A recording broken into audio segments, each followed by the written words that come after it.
Nigeria is supposed to be the refining hub of not even West Africa, of the sub-Saharan African region. You know, we have the crude and we have the refineries. If our own, continues to work, you have the NNPC's refinery. So our own and NNPC is over 1 million tons. 1 million tons can feed the entire West Africa and Central Africa. So, and I don't know why, we should continue to allow, some corrupt government officials to try and destroy a whole sector of the economy. And I think it is something that when you look at it, I've had actually people making complaint about a regulator who has actually put his children in secondary school, and that secondary school education, which is 6 years, 4 of them cost Nigeria $5 million.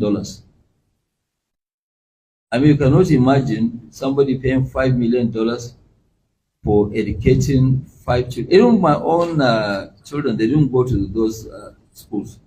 My children went to Nigerian secondary school.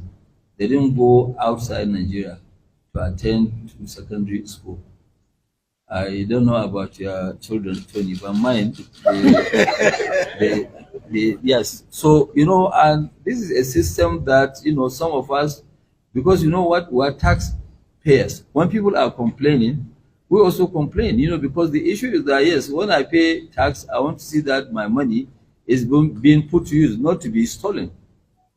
But today, as we speak, the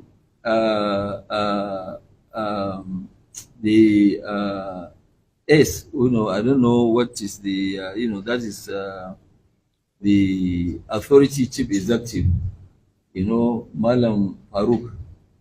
Malam Farouk has 4 of his children that he educated in Switzerland at the cost of $5 million for their secondary school education alone, not university. And I know that one of them just finished Harvard. So I want to now see what kind of system are we operating that, people are now busy destroying a country, taking money from the government. Because when you look at his income does not match paying this kind of fees. I think even if it's me paying $5 million for 6 years for my 4